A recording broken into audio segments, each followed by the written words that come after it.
તો ભરૂચ જિલ્લામાં કૌભાંડનો રાફડો ફાટ્યો હોય તેવું લાગી રહ્યું છે। મનરેગા કૌભાંડ બાદ હવે શૌચાલય કૌભાંડ સામે આવ્યું છે।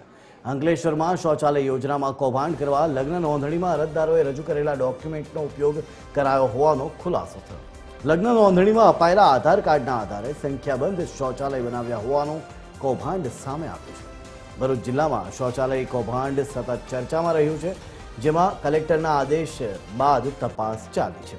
ત્યાં જ અંકલેશ્વરમાંથી પણ લગ્ન નોંધણી માટે રજૂ કરાયેલા દસ્તાવેજોનો ગેરકાયદેસર ઉપયોગ કરી શૌચાલય કૌભાંડ આચરવામાં આવ્યું હોવાના આક્ષેપ થયા છે। ત્યારે હવે અંકલેશ્વર નગરપાલિકાએ પણ તપાસના આદેશનું પીપોળું વગાડ્યું હોવાનું સામે આવ્યું છે। કેટલાક એક્સક્લુઝિવ ડોક્યુમેન્ટ્સ હાલ TV13ના હાથ લાગ્યા છે, જે આપના ટીવી સ્ક્રીન ઉપર આપ જોઈ રહ્યા છો। અંકલેશ્વરની આ વાત જિલ્લામાં મનરેગા કૌભાંડ બાદ વધુ એક નવું કૌભાંડ સામે આવ્યું અને આ કૌભાંડ છે શૌચાલય કૌભાંડ। લગ્ન નોંધણીમાં જે આધાર કાર્ડ આપવામાં આવ્યા હતા એ જ આધાર કાર્ડને આધાર બનાવ્યો અને શૌચાલય બનાવી દીધા।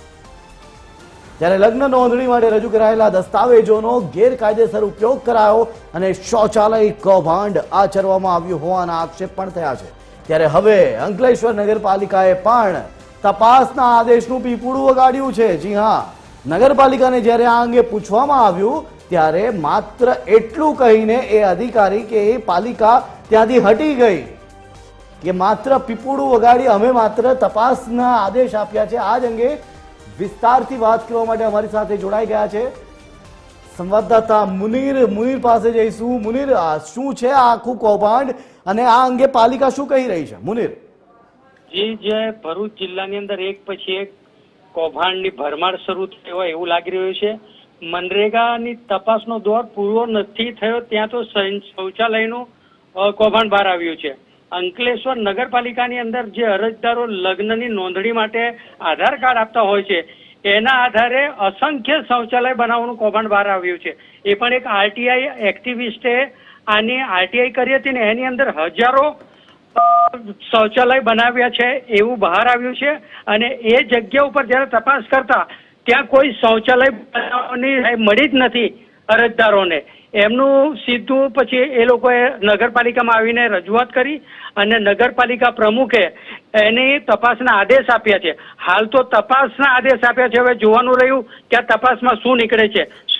મનરેગા જેવી તપાસ થશે કે પછી આને પણ આગળ કઈ લઈ જશે? મુનીર, સવાલ અહીં એક એ પણ થાય છે કે શું આ જે શૌચાલય બન્યા છે એ ખરા અર્થમાં શૌચાલય બન્યા છે કે માત્ર કાગળ પર જ શૌચાલય બતાવવામાં આવ્યા છે? મુનીર, આ ફક્ત ને ફક્ત કાગળ ઉપર બતાવવામાં આવ્યા છે અને એના બિલો પાસ પણ થઈ ગયા છે અને જેને બનાવ્યું છે એને પૈસા પણ ચૂકવાઈ ગયા છે, પણ અરજદારના ઘરે શૌચાલય બન્યા જ નથી।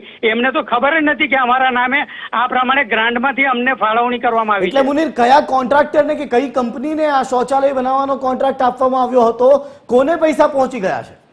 એ તપાસનો સિલસિલો ચાલુ થયો છે। અત્યારે તો આ પ્રથમ પગથિયું કહી શકાય। હવે કલેક્ટરને પણ આ વિશે જાણકારી મળી, એમણે જિલ્લાની અંદર તપાસના આદેશ આપ્યા છે અને અમે ત્યાં અંકલેશ્વર પ્રથમ પકડ્યું છે। એમ જોયું તો 9 તાલુકાની અંદર આ તપાસનો રેલો જવાની શક્યતાઓ વધી ગઈ છે। 9 તાલુકામાં કયા કયા તાલુકાઓનો સમાવેશ થઈ શકે છે મુનીર? એની અંદર છે જંબુસર, આમોદ, હાસોટ, અંકલેશ્વર, ઝઘડિયા, ભરૂચ। આભાર મુનીર, સમગ્ર માહિતી આપવા બદલ।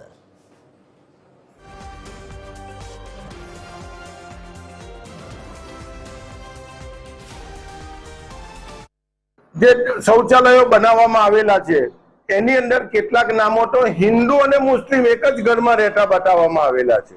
હવે તે કઈ રીતે શક્ય બનેલું છે? એટલે 1906 શૌચાલયો બનાવવામાં આવેલા છે, એની અંદર અમને એવું લાગે છે કે 200 થી 300 શૌચાલયો બન્યા હશે અને બાકીનાઓ આ લોકો આધાર કાર્ડ પણ લઈ આવ્યા છે। આધાર કાર્ડ એવી રીતે એ લોકોએ લાવ્યા કે જે તે સમયે જેમણે લગ્નનું રજીસ્ટ્રેશન કરાવવા માટે નગરપાલિકાની અંદર આધાર કાર્ડ આપવામાં આવેલો હતો એ આધાર કાર્ડનો દુરુપયોગ કરવામાં આવેલો છે કે મારા ડોક્યુમેન્ટનો ખોટો ઉપયોગ કરવામાં આવેલ છે અને આ નંબર 1842 અને 1843 અને હું વોર્ડ નંબર 9 માં રહું છું અને આ ખોટે ખોટો ઉપયોગ કરેલ છે. મેં મારા લગ્નના સર્ટિફિકેટ માટે જે તે ડોક્યુમેન્ટ આપ્યા હતા એમાં નગરપાલિકાએ જે આનો ભ્રષ્ટાચારમાં ઉપયોગ કર્યો છે તેને હું સખત શબ્દોમાં વંખોડું છું. એને વિશે મને એટલી કઈ જાણ નથી. એનો ફાઇલો મંગાવીને હું ચોવડાવીશ ને ચેક કરાવું. એને વિશે મને એટલી કઈ જાણ નથી. એનો ફાઇલો મંગાવીને હું ચોવડાવીશ ને ચેક કરાવું.